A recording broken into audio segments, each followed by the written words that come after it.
ये उस दौर की बात है जब हिंदुस्तान की जमीन पर गुलामी के साए लंबे हो रहे थे और अंग्रेज अपनी साजिशों से राजाओं को खरीद रहे थे। लेकिन इसी अंधेरे में एक शेर पैदा हुआ। नाम था टीपू सुल्तान और तारीख ने उसे कहा शेरे मैसूर।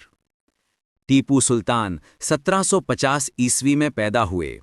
वालिद का नाम था हैदर अली, एक ऐसा बाप जिसने बेटे को सिर्फ हुकूमत नहीं, गैरत, शुजात और हक का सबक दिया।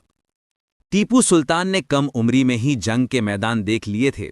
वो तलवार के साथ कुरान को भी मजबूती से थामते थे। वो सिर्फ बादशाह नहीं थे, वो नजरिया थे। जब अंग्रेजों ने हिंदुस्तान को लूटना शुरू किया, जब उन्होंने धोखे, मुआयदों और गद्दारी से रियासतें हड़प कीं, तब ज्यादातर हुक्मरान झुक गए। लेकिन टीपू सुल्तान नहीं झुके। उन्होंने साफ कहा कि शेर की एक दिन की जिंदगी गीदड़ की 100 साला जिंदगी से बेहतर है। टीपू सुल्तान ने अंग्रेजों के खिलाफ 4 बड़ी जंगें लड़ीं। वो आधुनिक हथियार बनाने वाले पहले हिंदुस्तानी हुक्मरान थे। रॉकेट टेक्नोलॉजी टीपू सुल्तान की ईजाद थी, जिससे अंग्रेज खौफजदा थे। अंग्रेज जान गए थे कि जब तक टीपू जिंदा है, हिंदुस्तान को गुलाम नहीं बनाया जा सकता।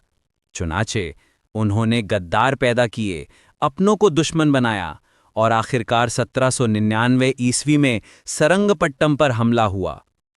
खामोशी के बाद जंग अपने उरूज पर थी।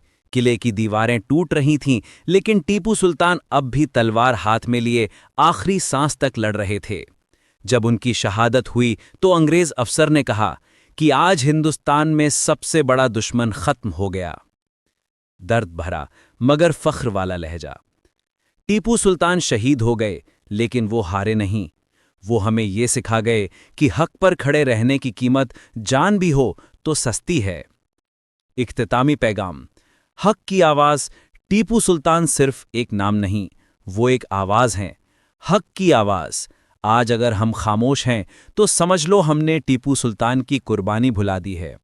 Call to action.